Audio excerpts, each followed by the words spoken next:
about the VOD and the silver screen. Kevin and Tom and Joe know all there is to know, from masterpieces to deep fried tacos. And if the movie sucks, you might hear them say, there's no telling where the guys will take you. Get ready for a spoiler. Won't say it twice, cause we already warned you. Better watch out, it's gonna ruin the plot. Real spoilers. Real spoilers.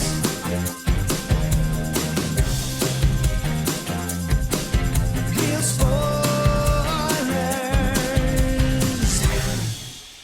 Broadcasting from the lush but not lavish studios located in the basement of the O'Keefe Institute for Advanced Film Snarkitude, this is Real Spoilers, episode 761, Blade Creator. Fair enough. It rips off a lot of movies. Well, I mean, I think there's certain concepts that are kind of universal with sci-fi and... Yeah, but it's ripping off movies that aren't sci-fi. Okay, well, I'll be interested to talk about it for sure. Yeah, so and ripping off is maybe a little harsh, but Yeah. but anyway, I guess before we get to all that, let's go around the table and everyone can introduce themselves. This is Joe. This is Kevin. And this is Tom. In case you couldn't tell, that was not Joe. For the people not watching, this is why you have to watch on Right. YouTube. You would never You know. would never know that was not actually Joe. And those are the dangers of AI. Yes. That's... If this movie has taught us nothing. Except I think this movie taught us that AI is our friend and cute and we should love it. Well, we'll get into that, too. It's a complicated subject. Yeah. But not for this movie. But Joe is not with us this week, but he should be back next week. But so you'll just have to suffer through myself and Kevin, whereas I will just suffer through Kevin. Feelings mutual. We're like Statler and Waldorf. Yes. Whichever one is older.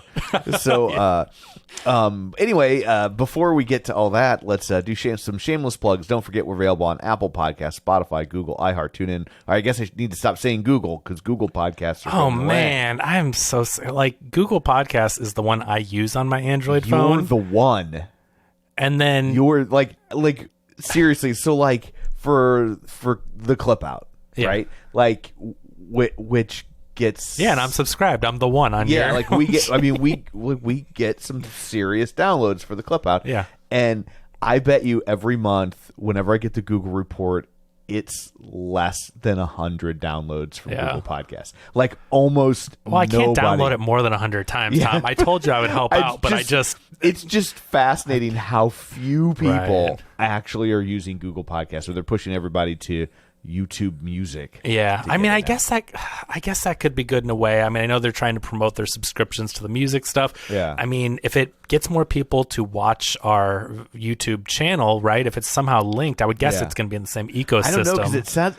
I haven't, just a little bit I've read, it sounds like you just plug in your RSS feed Yeah. and it's going to live there with a static image, which would create confusion for the people that are also producing video versions of their show. That is weird. Like us. So I don't know. It's the details at this point are sketchy. Okay, well. But so is Google. Right. But anyway, back to shameless plugs. Don't forget, you can find us on Facebook at facebook.com/real spoilers. While you're there, like the page, join the group. You can also share an episode. It's super helpful to the show. It's greatly appreciated. It's just free advertising for us, so more people check us out, and we're not doing this for no reason, and our wives aren't mad that we're Wasting all this time. wasting all our time on this. So people who were kind enough to share an episode over, I guess, the last 2 weeks That's right. include Chris Voyles, Gabriel Lugo, Richard Krotzer, Tom Dowdy, Julian Jordan, Phil Timon, Chris Magic Man, Tammy Lynn Powers Betts, Travis Tewitt, Christopher Rex, Heather Sachs, Librarian Cynthia, Lane Levanway, Glenn Cougar Mellenbrewer, Ralph Tribble, Taylor Ward, Brent Smith, Dissect That Film, Invasion of the Remake, Mike and Oscar, The Film Bee, Ronnie Castle, Colby Mack, Geek to Me Radio, Binge Movies, In Session Film, Ryan Terry, Feel and Film, Nostalgia Cast, James Install, David the Red 17, Vertigay 314, Batman Rye Guy, and Matt Neglia. So thank you. Bat Neglia, don't give away his secret identity. Yeah, sorry. So anyway, thank you very much for sharing an episode. We greatly appreciate it. Also, don't forget we have a Patreon, patreon.com/real Real Spoilers, where for $5 a month you get all sorts of bonus content, and we like you extra. So, and the aforementioned YouTube channel. I was going to say that you're certainly watching at this very moment. Yeah. So if you're not on Google Music or YouTube Music, you're definitely on YouTube watching this. I mean, you're running out of options unless you're an iPhone user. Yeah. So we had a few comments.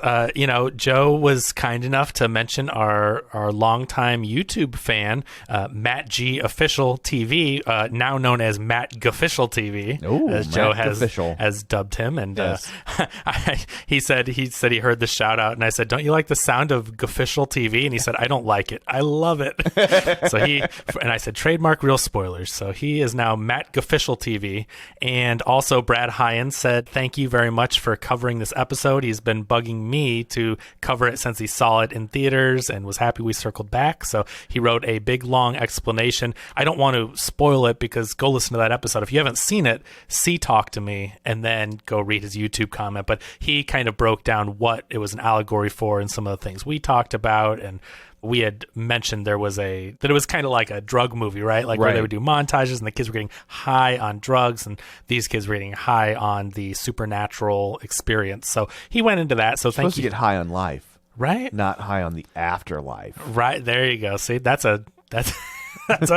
like a Smokey the Bear or McGruff the Crime Dog. That's a PSA that Tom is now from Real Spoilers. And then finally, last but not least, we have a new user, at least. No, because Brad Hyen is least. Well, right, just to be clear. So we have forgive me if I'm messing that up, but Betherin RP2YN. That may be one that you or Joe mentioned before, but they said, "I just want to comment to see if my name gets butchered again." Well, there's pretty much a guarantee on that. You're welcome. Or included in some Kevin conspiracy. Now, I don't remember talking about any YouTuber conspiracy. We've been doing this so long, people will reference things and we're like, we said what? Oh, probably one of those things where, because the name Ryan is in the name, and we were talking about our family members liking each other. So since it's Betherin-RP2YN, that sounds like Ryan, I think that was the conspiracy. But anyway, so thank you for commenting. And I mean, it's great. Like we've really obviously for a decade have been focusing on the audio portion, and we've posted stuff on YouTube here and there, but it never really got any traction. Right. But now we have these cameras and new editing software, and a lot of extra time and effort does go into the video. So if you guys do watch stuff on YouTube, if you can give us a subscribe and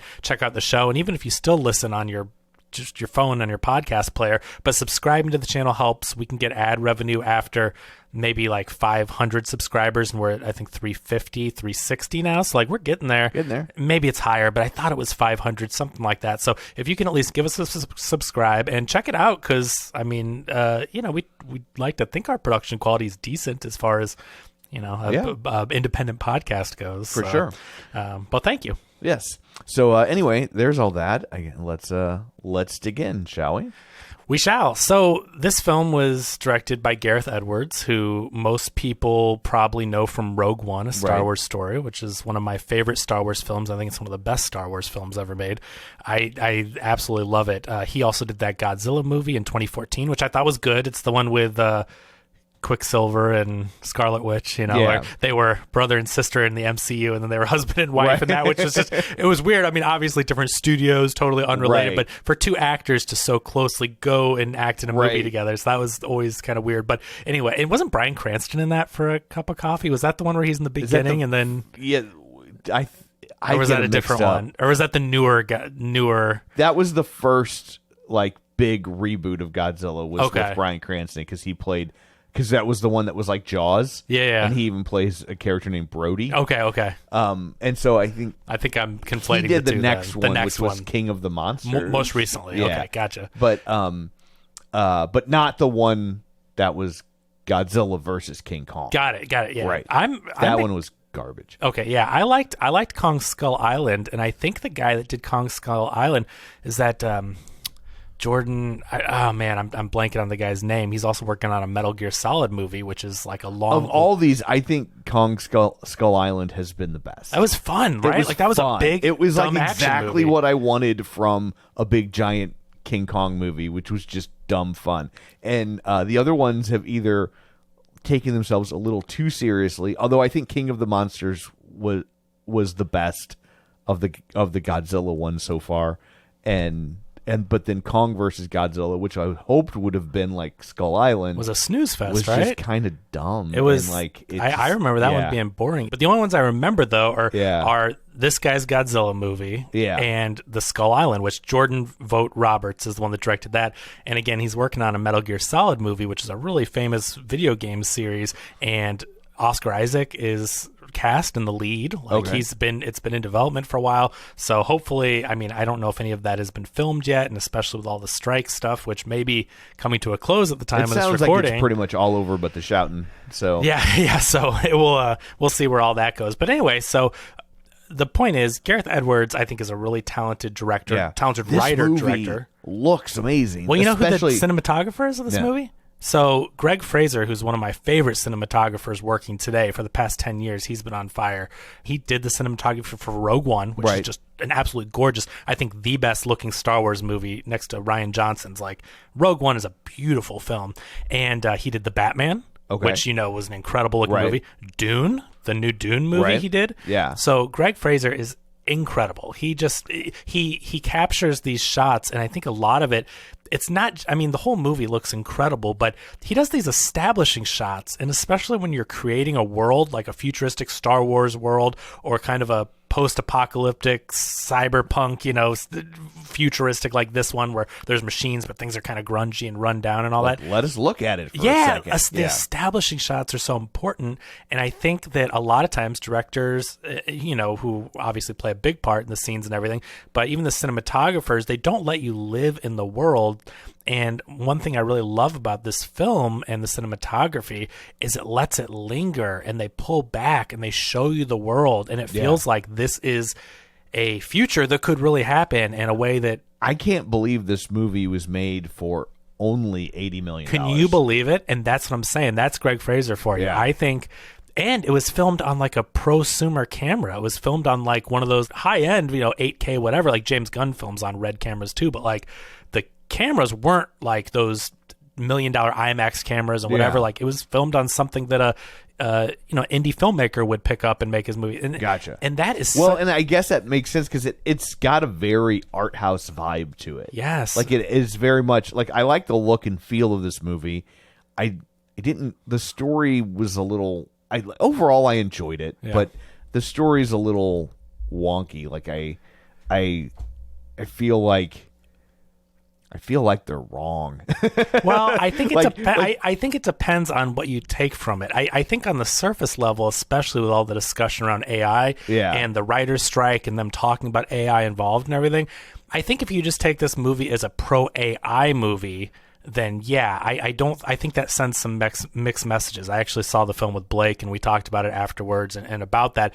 But I don't think that's exactly what they're trying to do. So I don't know. I don't know how you take anything else from the movie. One, with the ending, and two, when like the embodiment of AI is a cute child.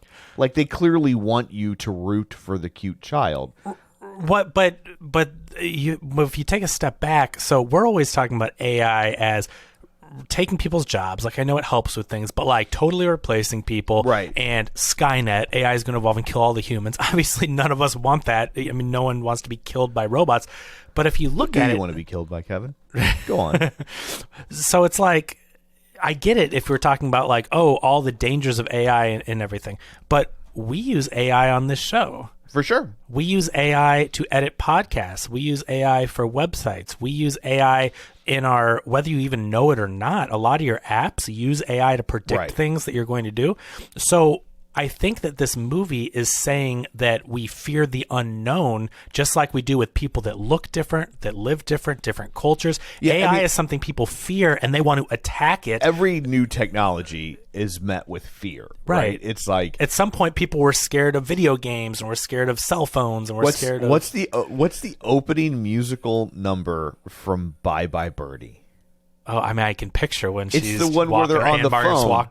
Where all the kids are on the phone. Have you heard about Hugo and Kim, right? Yeah. And that whole scene is like, these kids today and their telephones, right? They're always on the phone talking to each other. Right. It's crazy. Yeah. What are we going to do with them? right? I mean, Yeah. that's the, and it's where it's like, These kids and their rock music. yeah, and then it's like, oh, these kids, all they're doing is watching TV. And now we're like, oh my God, kids won't even watch TV. They got to look at it on their phone. And then it was video games. And yeah, video games are going to ruin, but I will say that AI is different. Like, and I'm not even against it, but I definitely think that there needs to be some sort of like cap or regulation, or like I think it does have a very real possibility of doing significant damage, even though it can also help a lot. Sure, left unchecked, but what technology couldn't? Like I think. Yeah, but this is a little bit more insidious than Sure. just kids are playing video games instead of reading books. Yeah. Right. Like, and so. But at the end of the day,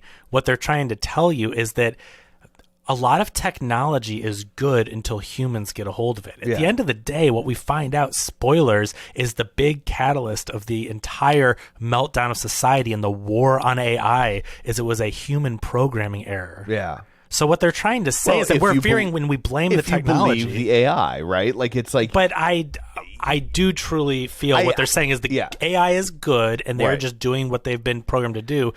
Nothing leads you to believe the AI is bad. They're like, what will happen when we win the war? Nothing. We want to live in peace. Like, there's no reason to think any of them are bad guys. Well, but I will also say, you hear that from one simulant, they call them, right? Like, this isn't like they have a governing body that's making this announcement. Mm-hmm. It's one rank and file soldier, if you will, making that claim. Yeah. We don't know that. But the head of the resistance, so to speak. I mean...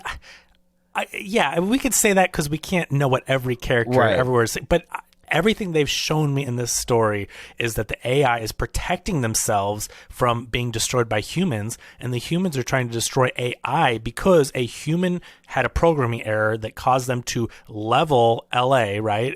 They leveled it, and then we went to war on AI, and now AI is being hunted, but AI is at the point where they are like...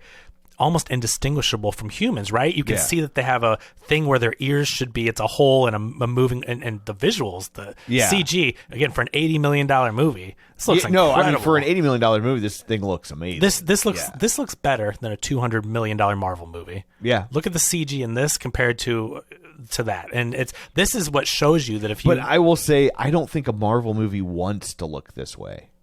Right? Like, this movie looks very grounded in reality, and I don't think Marvel movies want to look that way. No, but it should be it should at least, the CG should be of the quality where you're not looking and going like, why can't you get that guy's head in a mech to look normal? There's no reason why a movie with $250 million budget can't get the scale right. And it's not that it can't, it's that they don't give it the time and budget. They rush it and all that. Right. This movie shows you with $80 million how good things can look. And sure, of course, there's things that you can tell are like, that's not real, that's CG, but it looks so good and blends in with the world. We always talk about that if your CG blends in, like, you can obviously tell an animal or a robot thing is CG because they didn't make that. Right. But if it moves at the right frame rate, if the lighting is right. Lighting is a huge part of CG being realistic. Yeah. And this film, more often than not, everything blends in with the world. Oh, it does. And like, nothing jumps out like, oh, that was bad CG. I don't know that I saw any shot where I was just like, oh. I don't think so either. There were shots where I'm like, that's really good CG because it was,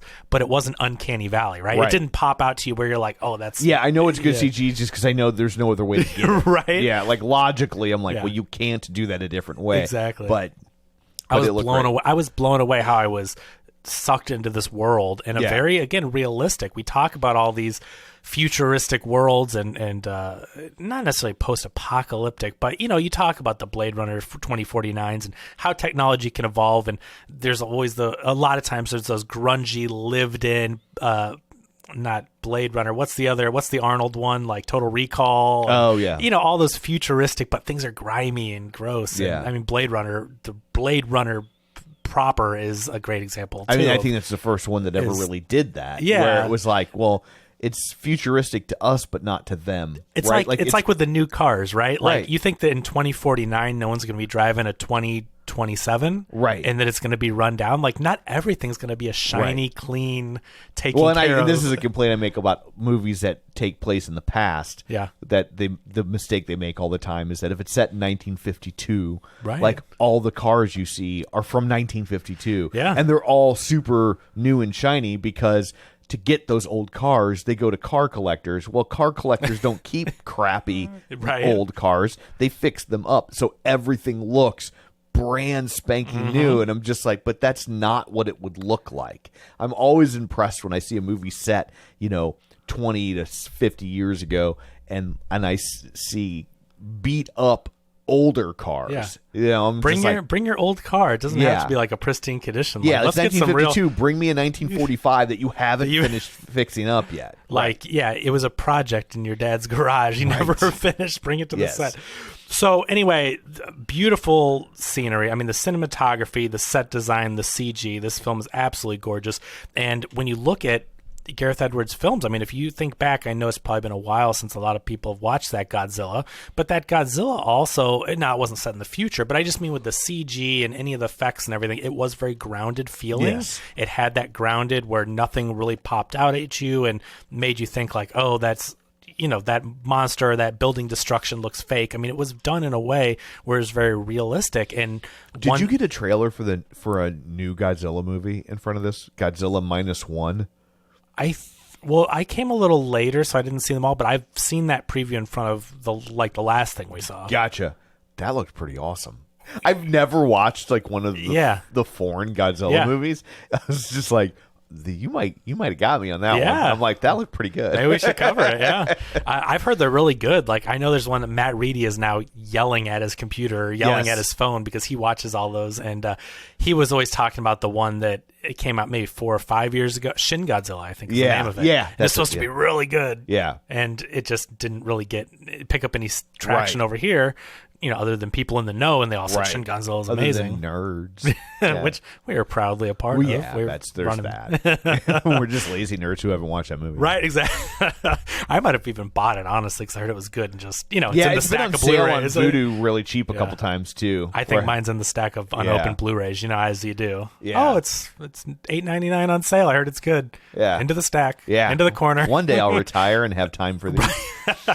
So anyway, great looking movie. Now, as far as the story goes, it basically follows John David Washington's character, who was undercover. So the stuff in LA has already gone down, and now the US has waged war on AI. And we don't really get a view of what the rest of the world thinks about AI, but it's like the US is anti-AI, and then New Asia, which is Asia, but it's like the futuristic, but newer. Right. It's got that New Asia smell. It's like it's like the League of Show Shares, the app. I mean, the names are there for a reason most of the time. So New Asia is pro AI, and that's where the last of the AI that hasn't been taken out is kind of hiding their bases, and the whole resistance is coming from there. I also thought it was really interesting that the place with all the cheap human labor is pro AI, and the country with expensive labor is anti-AI. Yeah. There's a scene later in the movie where they show you assembling. They show them assembling the simulants, they call them. And it was all people. And I was like, well, at this point, wouldn't they have simulants to assemble the simulants? Yeah. Why would you use human beings to assemble these? That's interesting. Why would, what is, so there were moments in this movie where I'm like, are they telling me something, or is this just a plot hole? I wasn't sure what to make of that. I don't know. These worlds are so realized; it's hard to think that it'd be a plot hole. But I can't figure out. But then at the same time, I can't figure out at this point in the development, they have so many simulants, right? But they look are you sure the ones assembling them weren't just being viewed from the front? Are you sure they weren't robots? I'm not 100%. Because they look just like humans unless they turn sideways. Unless you see the little whirly bird. Right. Yeah. But I sure thought, because my instantly peeked up lower, I was like, but these are people assembling these. Why aren't they? I think also, again, to go back to the message of the film, though, I think the film is trying to say AI shouldn't replace humans. AI is a tool, and a tool used poorly, right? Well, they sure seem to have replaced law enforcement. Which I think it does make sense in a certain regard for, if people are getting shot and stuff, to protect people, send the robots. But I don't think the whole force was. I do think there were some humans that probably worked in. I don't know. It just seemed like whenever we saw police officers that it was simulants. We never saw humans. I had trouble though too. But I think that makes sense. Not to try to take away any cops' jobs or anything, but if you're sending people to go bust down the door for people that are with a bunch of machine guns and stuff. Like, Okay. I just think In like that's moments like sending a that, robot. I see having a SWAT team that can do that. But we this- didn't see the regular. I'm Yeah. saying, like, I think the task force we saw again. This movie could have been longer. I'm not saying Yeah. that but like the world is so They fleshed cram out. a lot of story in to where I would, like Yeah. the first 10 minutes, I feel like I got like 80 minutes of story Right. kind of like rammed down my throat. Which is what I think you have to do now, because studios are not taking risks on original properties. Right. And so you can't count on, let's have this be the setup for the next movie, because you know what? No, I appreciate Yeah. that. Like, like I even And I though get I you're felt not like complaining, but I felt like I was drinking from a fire hose a little bit, but I was also glad that I'm glad they're not dragging this out. Yeah. Like I'm like, get to it. I think it's a necessity, though, Yeah. because think about it. This is an original property. Like, just watching this film, and this is one I want to see again. I loved this film, and I'm like, this is great, and I bet no one sees this movie. Yeah. Because, one, it's sci-fi. Yeah. Unless it's Star Wars. I mean, even Right. Star Trek has trouble, but unless it's a known property, original sci-fi has a Yeah. really hard time, and original properties, as we know, have a hard time. Yeah. And so I'm watching this film like, this is great. I love this. I want more movies like this. Have you seen the box office on this? Maybe No, I maybe have look not. at, if you can look up a projection real quick while we're talking. I have the feeling this is one of those that's a great movie that no one's going to see, and then the studio's going to go, why do we even give this 80 million? Like, they gave it as low of a budget as they possibly could have given a studio movie with CG and special effects. And I have a feeling that they're going to be like, well, that was a bummer, and then we're going to get, I don't know, Grown Ups 5, like Right.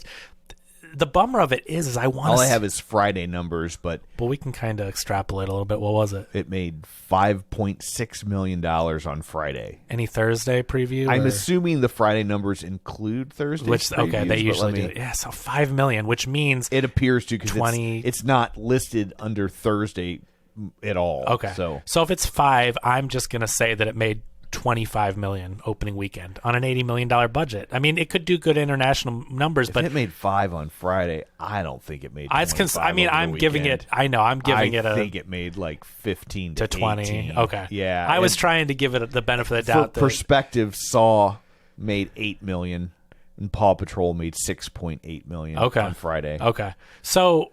Yeah, so it's a bummer because, I mean, these are the movies I want to see. We saw a preview for the Marvels before, and I loved the Miss Marvel TV show. Did you ever watch that? I'm like on episode 4. Are you liking it? I think Yeah. it's a really cute show. I Yeah. think that dynamic with her and her family, she's really charismatic. I love that show. It's one of my favorite. With She-Hulk, I think that, I like She-Hulk a lot. Isn't She-Hulk Yeah, I great? thought it was really funny. That was one of my favorite It's like Marvel shows. for the boys that didn't like it. Like, I'm sorry, girls do things. Yeah, sometimes. Grow the fuck up. It's so freaking funny. It is. It's and hysterical. the ending. And she's great. Yeah. Yeah, That like ending, I right? would. Like, yeah. and the way they were like could have ended it like every other thing would end, and they went that different direction. Yeah. and did the meta thing. I It loved it. It was Blazing Saddles. Yeah, well, yeah, for sure. Yeah. Right, which is also great. So anyway, the point is that this movie is not going to do that well. I think it's fantastic. I love the people. The behind- only hope this movie has is people find it on streaming. This is a movie that I think will become a sci-fi classic. You can feel that because the movie is so like Rogue One has a really big audience. Like people like me that think it's one of the best Star Wars movies. People think it is the best Star Wars movie. Like it just it's like a different. It just feels like something different. Like a lot of the Star Wars movies, especially the new trilogy, other than Rian Johnson, but like the JJ stuff, he's all about like, let's make this feel just like a Star Wars movie because it's comfortable. And then Rian Johnson comes in and does something different. You're like, whoa, this is really good and different. And then they're like, people got mad at us. Let's be comfortable again. And then you're like, this is boring and not interesting. So like Rogue One felt like it was doing something different. You got basically But not too different. Not too different, but that's the there's the no sweet Jedi spot. Right. except for the monk guy that's like doesn't have a lightsaber, but it's like Right. I believe in the Force. You have all characters you've never heard of before until the very end, right? And it made one of the most compelling, interesting Star Wars films yet. And it just shows you can live around that universe, but not every movie has to be Luke Skywalker and family. It just we got that. That's great. But Star Wars, here's these galaxies far, far away, and we all center in on the exact same couple planets and the same people. It's like there's a whole there's galaxies and galaxies of story to tell. So It's Jedi privilege. That's what it is. right. So anyway, so it's like the same way that he elevated that, I feel like, and I'm not saying Star Wars is bad. I'm just saying lately with the newer stuff, you're kind of like, come on, give me something new, right? Be innovative. That's what TV is for. And yeah, and he did give us something different with Rogue One. And here you have this futuristic sci-fi thing. Like, this movie feels like, to me, when I saw previews and images, I'm thinking like District 9, which I really liked. Yeah. Elysium, which ended up being a mess, but could have been really good, right? And so think about movies like, let's say, Elysium, which are failures, but could have been really good. And it elevates it. And you get Greg Fraser with the cinematography. You get Gareth Edwards writing and the world building and the characterization. And I cared for these characters. Like, there were points in this movie where I teared up at the stuff that was happening. And like, that little girl, this is her first film. Yeah. Well, at that age, it would almost have to be. Well, but yeah, but I mean, she's really good. She's really good. I mean, it's like, what else has she been in? This is her film debut, and I mean, her acting in this movie, like, she gave a great performance.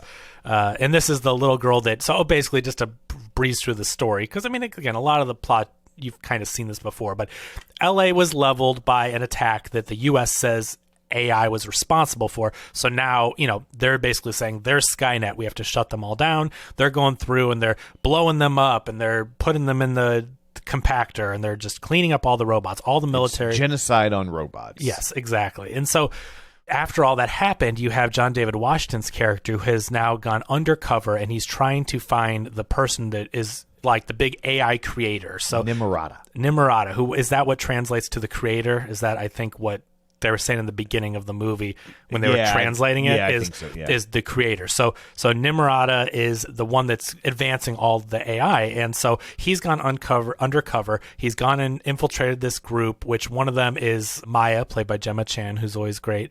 And she is supposedly the daughter of Nimrata, which I guess is true, as we find out. Spoilers, just to interject. I mean, really, I hope you see this movie because I hate to spoil it because I did enjoy uncovering some of this stuff, but as we're here to spoil, so we're just going to be right up front with it. But basically, her father was the creator, and then when he passed away, the title actually got transferred down to her. And while he was undercover, he was trying to get to him, but he did not know that at that point that he was infiltrating, she actually was already heading everything. So he actually gets married to her. She becomes pregnant with his child. And while he's deep undercover and he thinks, I'm so close, he doesn't know how close. He was as close as it gets to Nimrata. he was balls deep undercover. He was inside the operation, that's for sure. So he's about to, what he thinks, uncover, who the creator, or get to her father, who really the title had been passed on to her. And the U.S. cannot wait. They go to New Asia. They infiltrate under the cover of night. They come in from the ocean, and there's this big attack. They have what is the big machine called? What is the Nomad? Nomad. Okay, so they've got the Nomad that's hovering around and trying to hunt down and find all the AI. This is like their $1 trillion super weapon. It's like a star base that is hunting down all the AI, and basically it can target. That is actually run by AI, right? Well, all those people in the control center that looked like Apollo 13, they were all running the stuff. I mean, they've got computers, but I don't think it was. But you saw that the soldiers they were sitting down actually ended up being simulants, right? I didn't think so. Well, but I thought they were in outfits. Allison Janney, when they're in the transport vehicle, one of the guys that on the team is a simulant, because then later she pulls the chip out of his head and puts it. No. That's an AI police officer. She scans her real life soldier's memory and then can plug it into an AI to get him to tell her what happened. He was not an AI. She does a brain scan. Gemma Chan's a human too. She does a brain scan on her, and that spoilers at the very end how her consciousness gets in a robot. That was foreshadowing. But when they're in the transport vehicle, like all of a sudden they realize that the guys, and they just strangle him, and he was a simulant. I'm confused. Yeah, that was the police. That was the New Asia police. I thought that was them. One of their No, guys. Allison Janney was behind enemy lines, and that's why they arrest her.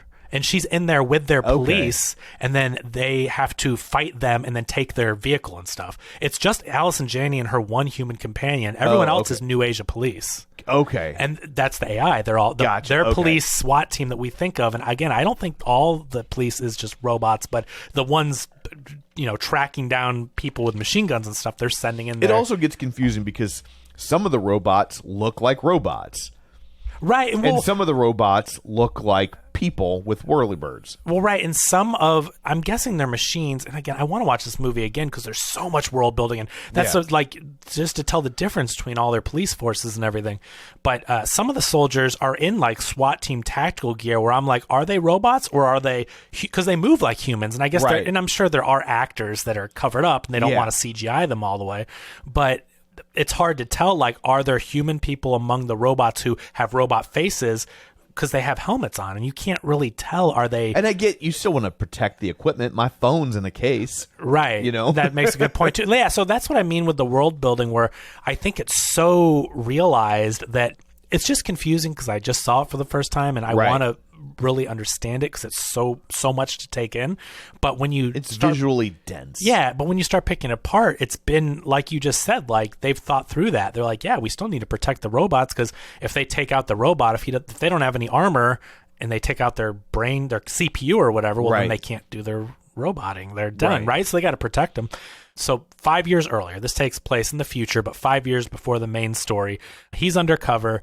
The U.S. comes and infiltrates. They take out their base of operation, which is his home that he's been in, and they start blowing everyone up. He's talking to one of the U.S. guys where he's like, you're blowing my cover or whatever. Gemma Chan sees that, and she's like, feels betrayed. She has him on gunpoint, and she's pregnant with their child. And he's like, no, come with me. Like, this isn't about you. I'm just trying to get to them. And she's like, this is my family. Also, point of interest here is that she's human, but basically she was taken in by she was raised simulants. by simulants. So they have become her family, and they're indistinguishable, again, besides from the whirly birds in their head. Like, their faces look human, they move like humans. And I think we should also point out that that the main character, I forget his name, John David Washington. Yeah. I mean, he's half robot. Right? Like, he doesn't have the AI aspect, but he's got a fake arm, he's got a fake leg because he's been wounded in battle, presumably. Yeah, he's a double amputee, and Maya, the Gemma Chan character, the way that they meet is she fixes him up. Well, not the way that they meet, but they meet in a bar or whatever when he's going undercover. But she ends up, because she's around all the AI and robots and everything, she's able to craft him, which I guess is another hint. Like, she made him these robot limbs. Right. Like, how does she know how to do that just because her dad's the guy? Like, she's it's a family business. Right. But she outfits him with the arm and the robot leg and all that. She has him at gunpoint, and then she basically just bolts out of there. She goes with her AI family because he's like, they're not real. What we have is real. And she's like, no, they're real. Like, they are my family. And so she goes with them, and then you see the Nomad targeting their boats. They go off in the water. He's too late to get to them. And then you see Nomad with the beam of light targeting, and then drops the missile, and boom. As far as we know, they're dead. There's a big blowback on the beach. Fast forward 5 years, he's done with all this because he lost his wife and child. He's just like cleaning up trash, like cleaning up the LA rubble, right? He's like just a cleanup crew guy. And then we get the exposition and just get to see the world of like any robots they find, they're cleaned up and put in the grinder, and their job is to clean up anything AI and round them up and kill them. And you see someone that's new on the job sees one of these robots come to life, and it talks like a human and says like, no, don't do it. And he's like, it's just a robot. It's not real. It doesn't feel anything. These are just machines. So you see he's very obviously cold to the whole thing and just going through the paces. Well, meanwhile, Allison Janney, who I had no idea was in this movie. I didn't either. A very interesting role for her. And I think she did a good job. It was hard. I was kind of taken out of it because I'm like, that's Allison Janney. This is weird. But then I'm like, I mean, she does a good job with the cold military character, but you just would not think of her in that role normally. Yeah. So, but it was good. She basically comes to his house and says, hey, we need your help. You're the only one that knows how to get to this weapon. They have a weapon that is going to take out Nomad. Nomad is our $1 trillion line of defense. And if that gets taken out, AI wins the war and we're all dead. And so he's like, no, why the hell would I do that? I lost my wife and child in this thing. I had them, and you came in and blew my cover and killed the only thing that I cared about. Like, that's a you problem. Yeah, I like that. And he's like, I got TV to watch. I thought that was really... This movie's really funny. We haven't mentioned that yet. I didn't think it was very funny. I think it could have used a little bit more. Like, it's for all the cool stuff going on, it wasn't that much fun. Well, right? And but in this world, see, I don't want to be taken out of. That's the thing that takes me out of Marvel movies is when they try to force too much humor. And this cold, dark, scary world with these stakes this high, these world-ending, people getting blown up and their homes destroyed and all that. I don't want jokey joke Taika Waititi. But there's. Agree, but you can. There are different types of humor that can be. But I thought the whole off. He's off. He kills someone and he's off, and then he did it again. Like that joke that kept coming back, and then he's like stand by. Yeah, and there were like moments that John David Washington I thought was really good at under delivering those jokes that would come back, and then I was laughing at them. I thought they were really funny, but they weren't like take you out of the serious nature. Quips. I don't know. I really enjoyed the humor of this movie. I thought it was. Yeah, like I said, I didn't find it all that funny. Yeah. I mean, it wasn't like it was trying to be funny and failing. I just didn't think it was funny. But I liked those throwaway. Most of them were John David Washington. But I like how he's like, I got TV to watch. But they basically say, hey, you're going to want to see this. And they show him a hologram, which we know now, spoilers, is fake to get him to do this because they need him to infiltrate back in and get this weapon that they don't even know what it is. I mean, when they show him the hologram, I was like, all this technology and that's the best quality footage you can give him? Like, it was really bad. But they show him the hologram and it's Maya. And he's like, no, she's dead. And they're like, this was from just the other day. Like, this is them at their base of operation. And she goes, we're going to go destroy this base and destroy the weapon. If you go with us and show us how to get to it and guarantee that we can bring this weapon down before it destroys Nomad, then we'll let you rescue her and get her out of there. And so that's how they rope him along for the ride, and it moves pretty quickly. Like, they're in New Asia, they're infiltrating there. They've got their little task force of red shirts. It's just grunts. It's all these people that are not going to really make it, but they're there to be the bad guys. They're like this movie. It's interesting how the U.S. is the bad guys. Like, they're showing how bad the military is and that kind of mentality of take everyone out. And so these grunts are very much definitely like an allegory for the war on terror. Yeah, right. That it's just like we see ourselves as the hero, but we're going to all these other countries doing awful stuff. Right. Exactly. So you've got all these grunts going in, and they're just like taking out they're mowing down humans that work in the lab, and they're just mowing everyone down, and they're laughing about it. They're the normal like military bad guy, like hotshot type guys. And so anyway, they infiltrate into the lab, the base of operation for where they think the weapon and Amada are, and they end up getting taken out. Like, almost all of them are taken out by the AI forces. John David Washington is left there as the vault opens where the weapon is, and they all go to help their backup, and he finds a kid there. And I don't know what you thought, but instantly I'm like, this kid has to be their kid somehow. I don't know how. Yeah, like that was. Yeah, like if they thought they were blowing our minds with that revelation at the end, I was just like, well, no. Because I told Blake at the beginning, and I'm like, I don't know how, because I'm like, and I was trying to speculate. I'm like, I don't know if this is one of those like movies that's going to be like she was half robot and somehow like immaculate conception. You know what I mean? I didn't know if it was going to be like a robot could have a child because technology is that advanced, right? Or it was a miracle kind of thing. I didn't know. I was going more like they're going to blow our minds with some kind of a creation type of thing, right? But I knew, I'm like, that's their kid. I'm like, I that's got to be their kid, right? And Blake's like, maybe, he goes, I bet she's Namada. So I mean, he called that right away. Right. But I'm like, that's their kid.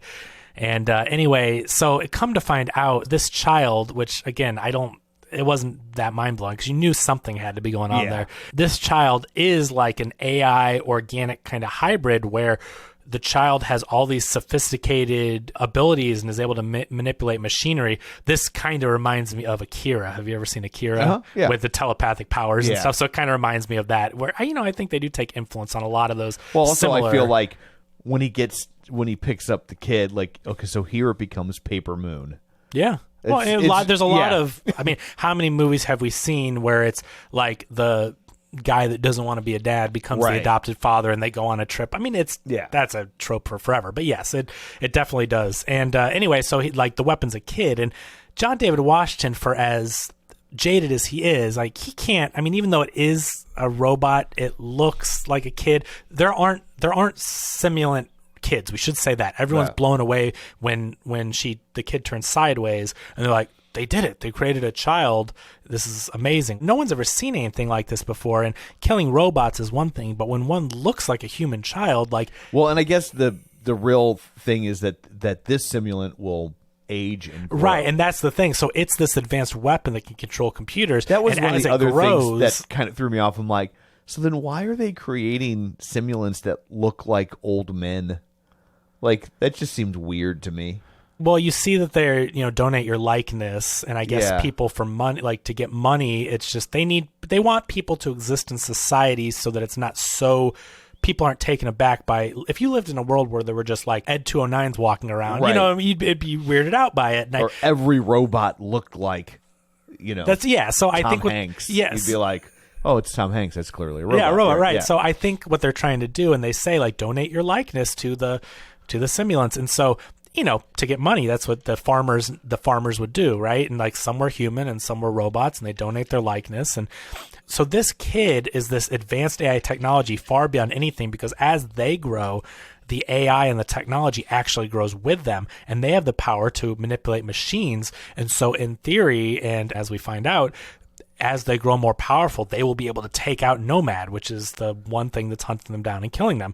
So obviously the U.S. wants to eliminate this weapon, but John David Washington can't just kill this kid. Like he's still good enough to where he's not going to do that. So he kind of goes on the run with the kid, and he finds out, he shows a picture of Maya, and the kid says mother, so she's the creation, which again, it was also like that's literally mother, yeah. But I don't think it was trying to be too sneaky, but if you weren't paying attention, you might not catch on those things. But he basically is, one, doesn't want to kill a kid, and two, wants to be taken to Maya because he's seen that she's still alive. So they go on this road trip. Meanwhile, Allison, Janney, and her crew are all killed except for her and her one soldier. And I thought it was, pretty good scene where they're in a chopper, and then the one gal is running back and gets like hit with something, and you can tell she wasn't blown up. So right. that had to be a bomb of some kind. Yeah. She gets on the chopper, it's taking off, and there's this blinking thing on the back, and they're like, oh crap. I thought they were going to push her out. I thought for sure right? that guy was just going to chuck her because out. It's like, I mean, I know that sucks, but it's like they're all blown up, or right. she's going to blow up anyway. What you going to do? It's on her. Like she's not going to survive that. But anyway, the whole thing gets blown up. And there's only one guy that's left, like half alive. John David Washington ends up, going on this road trip with the kid. They find the one soldier that's like barely hanging on, and they go on their little trip to try to get to Maya. He's eventually killed, or he eventually dies off, and that's the guy that when Allison, Janney, and her soldier who are left, they get captured by the robot, the New Asia SWAT team or whatever. But they end up, getting out of it and taking their vehicle over, and they're kind of tracking down John David Washington, Joseph, and the weapon. So they get to this guy who is dead, and she's like, let me try to scan his brain and see what happened. So they have this really cool technology where they set up the scan, they download it to an SD card, and then they can put that SD card in any simulant and upload their consciousness, which if you watch Westworld, a lot of this is very similar to Westworld. I watched the first season, but yeah. The concepts, right. These are robots, but if robots can think and feel, can we just treat them like things when if they have their own AI? Like, it's a shame that doesn't get to finish out, because they were doing some really interesting thought on. I mean, there's been no time more relevant for this subject matter, and Westworld was going to wrap up their thought on this, and here it gets canceled by stupid Zaslav. But anyway, so she uploads the consciousness real quick, and he's like, they're trying to find Namada, basically, and then he dies. But we get that foreshadowing where, one, you can upload a consciousness like that, and I guess that's really the foreshadowing. They introduce the technology, you can do that, because it's going to come into play at the end. So anyway, they're on the run, and the whole thing is just, making friends with AI, trying to get to, what's her name? I keep forgetting, Gemma Chan's character. Maya, sorry. I keep wanting to just call her Nimrod. Yeah, right. So they're trying to get to Maya, and along the way, that scene with the family I thought was funny. Like, when they're all getting shot at and they get away, and they're like, "Did anyone have fun?" And one kid raises his hand. He's like, "That was good." Funny. I liked that. But it was like all. I think John David Washington's very funny. And did you see Tenet? Yeah, I thought that was great. And he had little, he seems like a naturally, he's obviously charismatic, and they always give him little throwaway lines like in Tenet, when I think it's Tenet, when he goes into the kitchen or whatever, and he's like hitting people and saying little quips and stuff. Like he's really good at understating these lines, and he does that stuff here. But there's that moment where, so he has the family at gunpoint and is trying to get through the checkpoints. And we see the girl's powers really at first, like we saw she could turn on a car, but like here at the checkpoint, she shuts down all the power, turns on the power to just the car, floors it, gets them through all that. But we go from him holding this family at gunpoint to him kind of infiltrating back in with the simulants and seeing like that they just want peace. Like they didn't ask for any of this. And when is that Ken Watanabe? Yeah, I think so. Yeah, is the like Ken Watanabe? He is the main simulant, like the Nimrata's lieutenant. He's like the next up guy that's kind of leading all their forces. He's always so good, and he basically says, again, like, we just want to live in peace. You know what's going to happen when we're done with this war? We're going to live in peace. Nothing. We don't want to attack humans. We want to live in harmony with them. And then we eventually find out, and again, I have no reason not to believe him. He says the attack on LA, that was a human programming error. But I really liked what it had to say, because again, I'm not all for like, yeah, AI is great and like isn't dangerous at all. But the point is, like, if you just blame technology and blame things, like humans do all this terrible stuff, and then we just find something to blame. And I thought this was a really good show of that. We're like, look at all the good stuff that AI does. And, when used and put in check, when the checks are in place, like it can be fine. But if AI does something bad because a human made it, and then you're just like, all AI is bad, that's the same thing as blaming like all. Yeah, but AI is a little different because, so like, yes, a hammer can also be a murder weapon, but a hammer can't create 15 other hammers. Yeah. Right? And where AI, it starts to like spread out and self-replicate in these ways that we can't predict. Like, if you create a hammer, if you look at a hammer, you instantly know, well, I could hit somebody in the head with this. Right. Like, you can extrapolate out where that's could feasibly end up. Sure. Right? But with AI, like, you can't predict the different permutations it will create, especially when it starts creating on its own. Yeah. Like that's where it becomes problematic. And that's where I felt like this movie was a little simplistic in that regard. Yeah. I don't think this movie it doesn't delve into anti-AI, but I also appreciated how they weren't, sometimes movies try to say too much, right? And we say, well, the message gets muddied down. Like there's a whole other film somewhere that's going to be made, obviously, with all this going on, that's about the dangers of AI. And I'm not just talking about Skynet and Terminator, but there's a very realistic, like, current day AI movie that's going to be made, and it will investigate. Yeah, like I would rather see a movie that tells the dangers of AI, and it's not like, oh, nuclear war. Like, yes. like what's it's the very real applications of not Skynet and John Connor and all that? It's like, no, but like, what's the very realistic implication in the next 5 years? Right. Everyone's out of jobs. And, like, I'd rather see, I'd like to see a story about that potential future rather than, because like, I know this sounds kind of like, we're very lucky to live in a time when like nuclear war isn't as scary as it once was, because it doesn't feel as likely. Like as growing up in the 80s, it was this, that was just a constant threat of like there could be a nuclear war at any minute. And like I talked to my grandma about like the atomic bomb and stuff. Right. Like in her, she was very young, but like she still remembers them all like celebrating on the street when the war was over and stuff. But like living through that atomic shelters and things like that, and it would be terrifying. So like, this stuff exists, but we don't live under the constant threat of it. But I think there's a movie, and like as of last week or as of whenever this agreement gets signed, like someone's writing that movie. 20 people are writing that movie. Right. But what I like is this is 3 computer programs. Yeah, right. But what I like about this film is, again, this isn't tackling the dangers of AI. AI is a very helpful tool, and again, we use it. You're listening to this podcast that I edited with AI. It scans all the text and it predicts things so that I can find the words and delete them and shorten the gaps. Like, that's AI. That's learning, for sure. it's useful. And so for people to just go AI bad, scary, Skynet, like that's wrong. And I think that is also simplistic. Yeah, and this is also an allegory for people that look different from you. This is different cultures. This is, even though this is AI and robots, which is a real topic, this is also, let's take out all these people that look different than us, and they're trying to live their lives peacefully. And again, like you said, I mean, it's an allegory for the war and the U.S. butting in on all these things and saying, for the greater good and all this, when it's like the threat isn't exactly what they're saying. So I really liked that whole deal on it, and how it's not just saying AI bad and they're the bad guys, because in this movie it's the US and it's the people trying to take it out. And what we find out, and as we're led to believe, a human made that mistake. And it's just like, again, like if a human uses a bunch of these weapons for bad, and then we ban the weapons, or the computer systems, if they use these computers to put out all these attacks and we just ban computers, it's like, well, computers are very helpful 99.9% of the time. You use the computers to send missiles, right? Don't ban computers. We don't go back to the dark ages. To the hammer analogy, right? Yeah, exactly. You can use that, right? And so and then I don't want to be like pro gun, because I know that argument can be made. There are valid arguments to be made, but you know what I'm saying? Because you're like, oh, it's not the guns, it's the people or whatever. Right. Like, so I know it gets kind of into that, but this is military, so but the difference there would be, and I'm not anti-gun, but I'm also not anti-gun control. Well, right.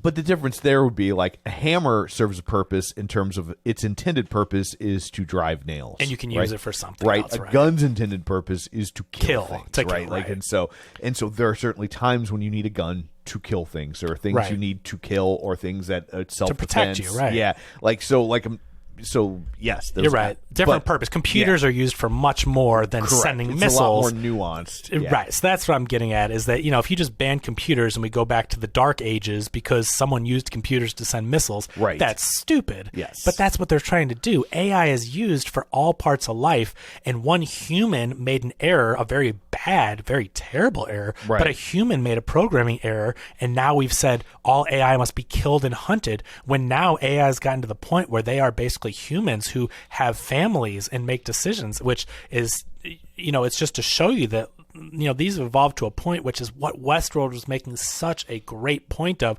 Westworld starts off in season 1 as a theme park, as you're going to go there and it's for humans to get their rocks off and kill and and have sex and all this stuff. But and we see that here too. You see simulant strippers, but you see that they don't. They don't have the lady parts. Right, robot legs. Nobody's going to a strip bar to look at. I didn't really understand. That's a little weird. Like you have a fundamental misunderstanding of what people look for in strip clubs. Right. It's like their top was covered and they had robot legs. Right. Like, what do you? Just like, but unless some new fetishes have developed, right? I mean, perhaps, if they're into the legs, yeah. So anyway, I get what you're saying, and it is simplistic in the AI, but they're not. This movie isn't trying to make a statement on that. They're not trying to analyze AI and the dangers of it. It's more about the dangers of mankind, and they're telling it in a way that AI is a very real thing now. And so it's just, I think it's to show people, like, let's not count AI out. Let's not destroy it because it could be used for bad, because it is used in a lot of good ways. But my point about Westworld was, like, the AI had advanced so far that now the robots were, like, having feelings and memories and thinking for themselves and creating. The robots were creating. Right. And so now, is it fair for humans, just because they created these things, now that they're sentient and painting and creating beauty, to kill and rape and like, that's because these things feel now, and that's at what point. And so at this point, obviously in the future, this AI, these simulants are so far advanced to just mow them down because one human blew something up on their error to kill these whole AI communities is terrible, right? And so anyway, I liked all that part, but the point is they eventually get to where they're going. He's trying to find Maya. She had a ring. He gave her a ring that was a tracker. They gave Maya a ring that was a tracker, and so they go looking for that ring. Oh, he finds this human counterpart, the one that his friend that came and kind of blew the cover or told him, like, this is what's going on.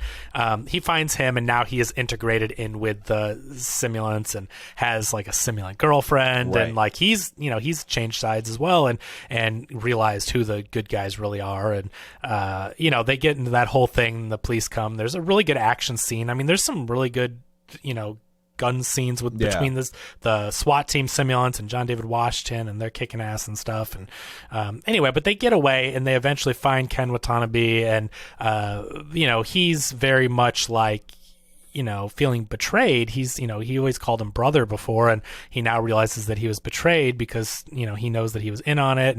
But he eventually gains his trust when they're basically at the point where I think where Maya is, no, it's just their base, I guess. And he's going there to try to find her and find them, and the U.S. has sent they've got these huge tanks that are mowing down communities and just blowing missiles up and everything, and they send these two little robot bombs, basically, right. And they're sending them, and one goes through and runs past them, and I thought it was really interesting. This is another part of the world building, and like they have like little personalities, and it's just interesting that like they spend so much time creating these little characters that are just going to go blow up, but I don't know, it makes it feel lived in.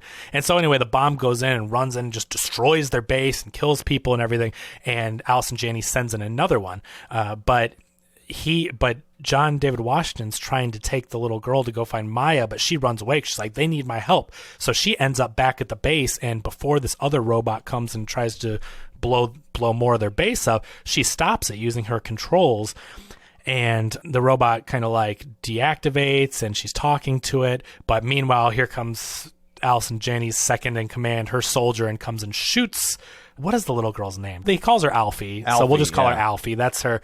Madeleine Yuna Voyles is the actor's name, and I just want to give her credit. She gave an amazing performance, especially for her debut.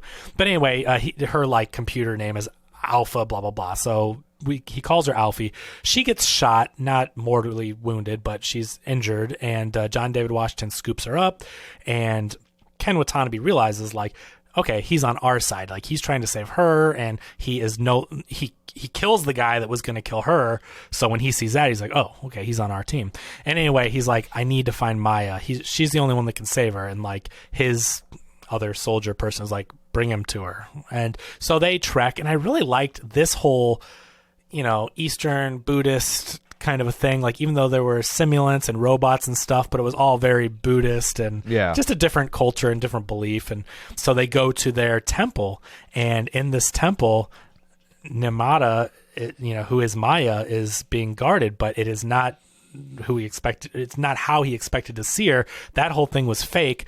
We find out in the attack she was like put into a coma. She was wounded, which makes sense, because when they said she lived, I was like, you see her literally running into what looks like the opening scene of Saving Private Ryan, and I'm like, how is she living through that? And at first I'm like, well, how did they live? But they're robots, right? So like, okay, they can take, he gets blasted through the chest, it looks like, and he's like living to fight another day. Right. So they're very advanced machines that can be repaired, where she is a human, and which I wasn't sure about. See, I was like, I was wondering about that too. And they show her like she has some kind of tattoo on her in the beginning, and I'm like, is she really?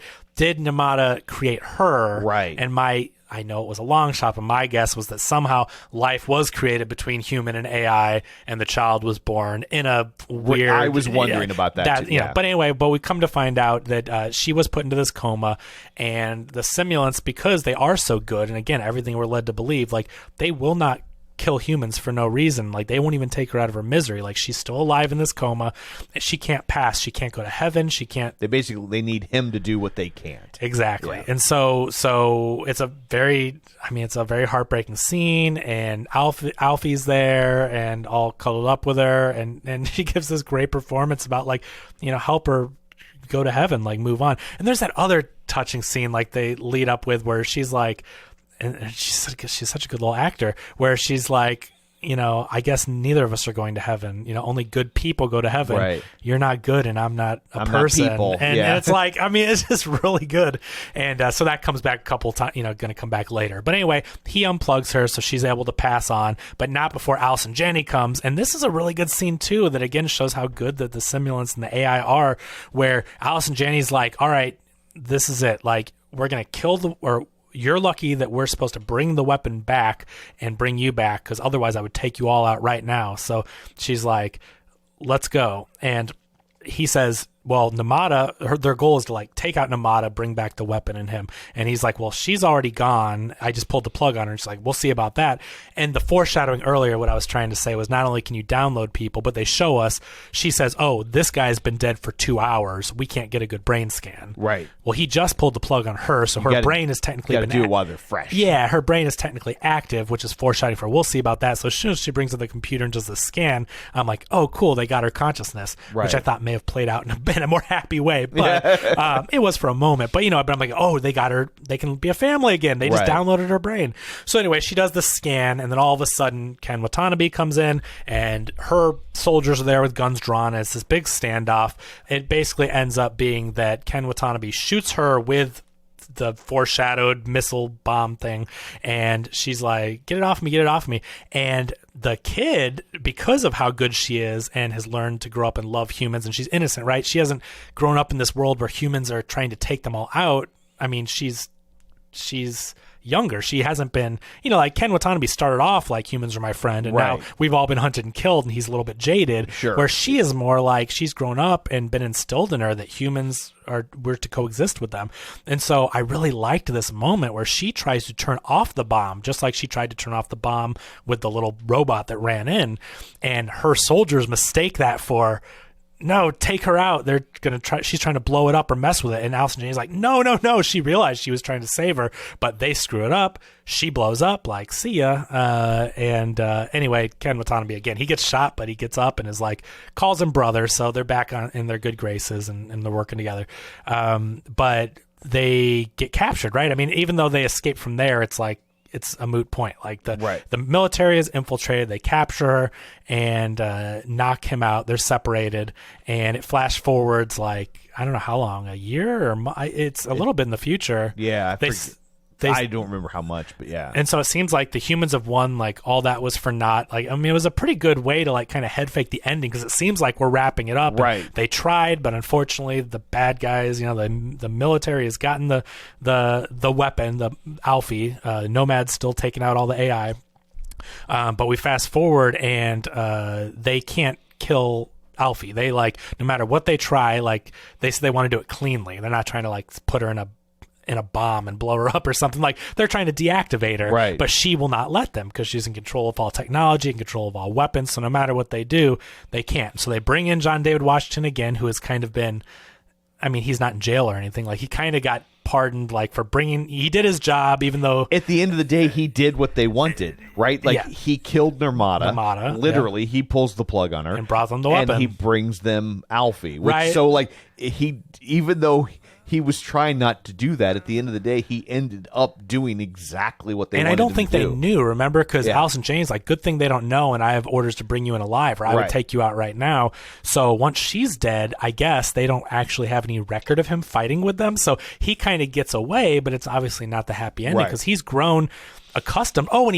This is the big like reveal that we all kind of saw something was coming, but we find out that Maya had put in their unborn child, she had done a scan of the embryo of the child that she did lose. Obviously she lost, and while she was in the coma and all that, but she had scanned that previous to the attack 5 years earlier, and put their child's DNA or whatever cloning into Alfie. So that is their child in a way, and she is organic. So it is kind of, it wasn't like a birth type thing, but because she's organic and can grow and is part AI, it is this interesting like hybrid of human AI life. So obviously, he was growing to like her, and, is the trope of the like road trip with the kid that you don't want anything to do with, and then you become, the surrogate father. Yeah. Well, he is really the closest thing to a father she's going to have. So he feels for the child, and he goes in there, and, it looks like he's going to decommission her. He gives her like the gun. It's a gun that's like an EMP. Yeah. And so instead of, it looks like he's going to set it at full blast, but it plays back to where he says like, killing is off and standby. He puts Ken Watanabe in standby earlier in the movie. So we see a little bit later when it flashes back what he tells her. She's like, are you going to turn me off? Or however, it's not worded like that. Sounds weird, but is it going to be off? Because that's a theme throughout the film. And we find out he says to her, just stand by. Yeah. And so she basically is faking playing dead. He says, I want to go to the funeral. And the general's like, it's not really a funeral. She's going to be incinerated. It's not really, but he's like, for me, it's a funeral. So he rides with her, and then his plan goes into motion. He reactivates her. She uses her powers to like flip over the cars, and they escape. And so they are going to use a moon shuttle launch to get up to And we should Nomad. say a moon shuttle launch at this point is commercial. Yeah. Like, it's not like there just happens to be a shuttle launch. No, It's- yeah. They basically They're on Southwest They to- hijack a plane. Yeah, they're on essentially. Southwest to the moon, basically. So anyway, they're going to use a shuttle launch. She's able to infiltrate all the security, by using her technology to bypass it. They get on the shuttle. The government catches wind of the plan, but it's too late because she can control the shuttle. She has them land and dock on Nomad, and then you get this really good, really tense sequence. I loved this, of her basically running through the base trying to get to hack their system to stop the missiles from launching on all the AI bases around the world, and shut them down. While meanwhile, he is trying to blow up the base. So he puts on a spacesuit that was in the space shuttle from their travels, and he's on the outside, like they're like in orbit, like like Earth is below them. It's that midpoint where it's like they're not in outer space, but they're at right the there. outer reaches of our atmosphere. Exactly. Yeah. So you see all that taking place, and again, the CG is really good and really tense. So he is climbing on like the platform that launches the missiles. Meanwhile, the U.S. knows they're trying to shut them down, so the guys like launch all of the missiles, or fire Z missiles if you're a Newgrounds 2000 meme launcher guy or viewer. So anyway, he's like, fire all these missiles. John David Washington is climbing on the outside, and as the missiles are launching, he's on a missile as it's like locking them in place to fire them. And so Alfie is able to save the day and stop the launch right at the last second, where he's like on the missile about to be locked into place to fire. And I thought it was like a really Strangelove. Yeah, exactly. Yeah. He's about to ride it down. So I thought it was a really tense sequence. I mean, Although when she deactivates him, they show one of the missiles just like hitting the ground and sliding, and I'm like, I'm not really sure that's how gravity works. Like, I think, like, it might not have exploded, but it would have like still like buried. Well, itself they show them they were firing, parallel to the ground. They weren't going straight down. They were launching and like gliding to their destination. And so when it stopped, I didn't see the gliding part. I just saw that they're dropping them from space. No. There's some establishing shots where they show it twice, actually, where the missiles are next to each other going to their destination. They get into the atmosphere and they level out, and then they're going like, for I guess aerodynamics or whatever, they go to their destinations. And so as it slowed down, it like, Gotcha. Yeah. And I guess without the computers doing the detonation, like, it's not an impact thing necessarily, but if the nuclear warhead doesn't launch into the whatever, I don't know the technicalities, but it doesn't hit the ground, explode. The computer has to drop whatever into the reaction. For sure. So anyway, they stop that. Some of the missiles are gone, though, and it is killing more people and detonating around the world, at least a few of them, but they did save some. And the Buddhist, like the main where Ken Watanabe is, they did save that place, hadn't been launched. But the U.S. is, trying to do everything that they can. And so meanwhile, she's trying to get back to the spaceship, and they are able to kind of like they're trying to take out the remaining bases that they can with their system. They're also trying to stop them from getting away, because he's like, kill them both.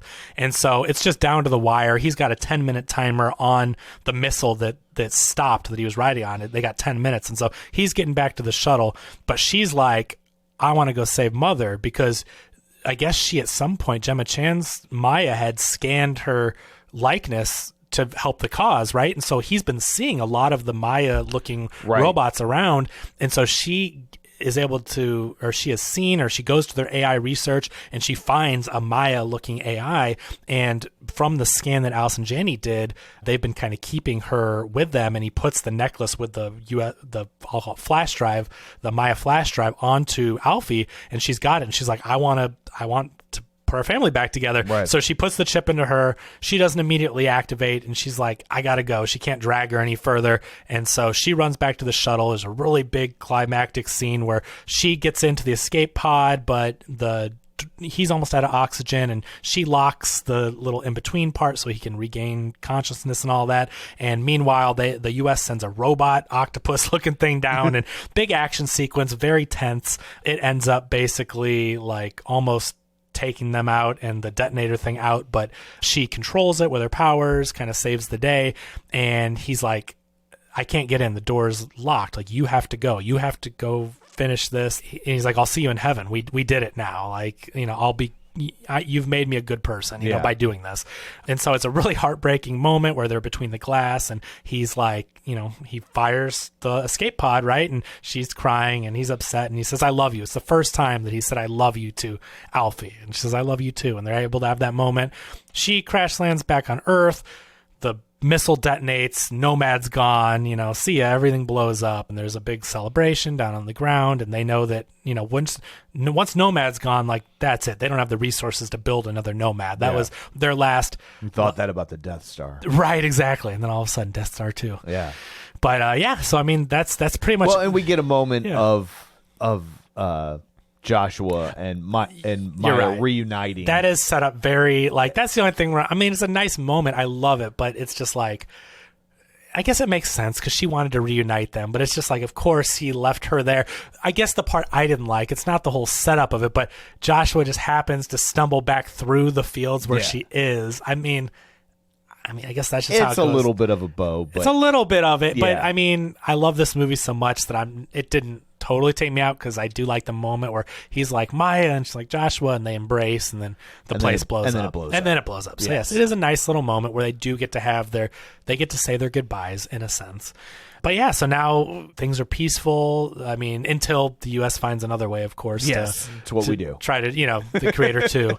But, for the moment, though, everything seems good, and Alfie's there and is able to be there with their family and saves the day. And yeah, I really, really liked this movie. It felt like an original concept. I know that you said that, of course, all these it's really hard to find sci-fi that doesn't. Yeah. I mean, look at Star Wars, look at Lord of the Rings, The Hero's Journey, all that. It's very hard not to find things that it borrows from, but it felt original enough to me, and because the characters were so fleshed out and the world building was so good and it looked breathtaking, I was just enraptured by the whole world that they had built for it, and I thought it was really interesting. And again, like, I teared up a couple times. I thought when they get you to care about robots, so to speak, like, and again, I know the whole point is like, are they just robots? That's the point. But when they get you to care about people or things that have been created, that's when I think they do a really good job. And I found that I was caring about the characters and caring about the machines. Yeah.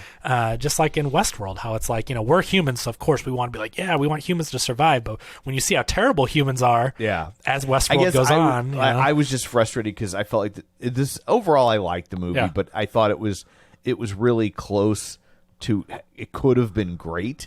Yeah. Instead of good. Okay. And so I was frustrated in that regard. Yeah. I think the big head scratcher is going to be the complaints you had, which I do think if you read into it more, I just think that they were focusing on the other side, the things we talked about. But I think the takeaway that any detractors or people that are on the fence are going to say is, it's like, you're saying AI is good, like save AI, which I don't think they're saying. I think everyone's for checks and being precautionary and like, I think everyone's for that, but we shouldn't just say it's bad, destroy it all, because it can be very helpful, as we know from experience. So there is a balance there. It's also scary knowing how helpful it can be, like for us on a show like this. If it's gotten so good that it can help at a cost-effective way for something as minor as what we do, what's the good AI doing? Yeah, for sure. What's the expensive stuff that we can't afford? What's it capable of? My gosh. Well, if you think, I mean, there's been, I don't know if we talked about it, but I think I sent you articles a month or two ago about NVIDIA, who makes graphics cards, and gamers know them from their video cards, and they also run chips, and the Nintendo Switch is based off a NVIDIA Tegra chip and all this stuff, but they actually, their stock has been like doubling because they invested heavily in AI. Right. And everyone that's doing AI work, not I say everyone, but like most people are buying the NVIDIA processors because they have like thousands of cores and do all these calculations, right? Like they've invested in that, and their investment's paying off. Their stock doubled. So not only have graphics cards been going up, it was for mining and stuff, but then mining went away because crypto died off. Right. But they happen to invest in AI. Like they've chosen the right things. And so NVIDIA is doing great in that arena, and they are spending millions and millions, and companies are spending millions. Google, their servers, they're buying all these NVIDIA chips. And so the point is, there is some really powerful stuff out there, and their chips are running not only like ChatGPT and Midjourney and all that, like those are all mostly being ran on these NVIDIA servers. But yeah, what is the government doing? There are so many applications we can't even envision. All we see is like, make this Wes Anderson movie look like Lord of the Rings. Like we're seeing silly stuff. Yeah. And find curse words, edit Joe out, so that we don't get in trouble.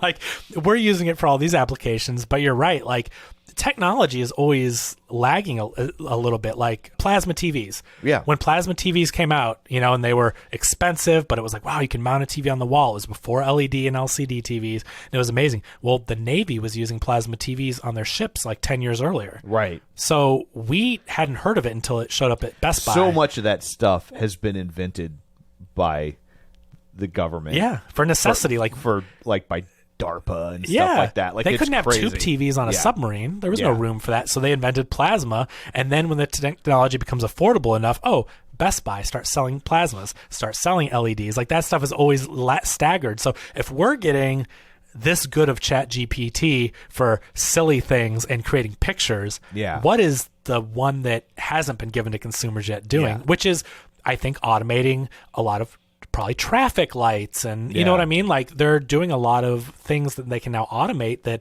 humans just don't have the time or even can't do the calculations on. It's too complex. So it's interesting. So although the movie doesn't get into that, I think that what it does tackle is interesting enough, and I'm sure, again, there will be some movie that it talks about the real dangers of AI, and it'll be interesting to see what that will be. And if for no other reason, it just looks great. Yeah. Yeah. Oh my gosh, this movie is breathtaking. Again, Greg Fraser, like, everyone, you've got all those Dean Cundy and Roger Deakins and all that, and Greg Fraser has become one of those names. He is now known, like, with all these last films that have just looked incredible. So this is a beautiful looking movie. I mean, if you haven't seen Rogue One, like if you're not a Star Wars person, see Rogue One. That's probably you don't have to see all the other Star Wars movies for Rogue One to make sense. Yeah. It really is. It's a New Hope story. prequel. So like I was going to say it's probably the least Star Warsy Star Wars movie. So I would say that's your entry point, or even if you just want to see one and not care about all the other stuff, it's a great one to check out. For sure. So anyway, I guess that's it for this one. Let's go around the table and you can say where to find you. This is Kevin. Follow me on Twitter at Kevin R. Brackett, which I hardly ever even use anymore. X or whatever they call it. Yeah. But follow Circle of Wizards. By the time this comes out, there should be our second episode. So it's myself and Matt F. Bosler, and we're talking about video games. Awesome. And you can find me on Twitter at Roger Kubert or on Facebook at facebook.com/Tom O'Keefe. You can find the show online at facebook.com/Real Spoilers. While you're there, like the page, join the group, and of course, don't forget our Patreon at patreon.com/Real Spoilers. So that's it for this one. Thanks for tuning in. And until next time, Kyoko stabs Nathan. Get ready for a spoiler. Won't say it twice, 'cause we already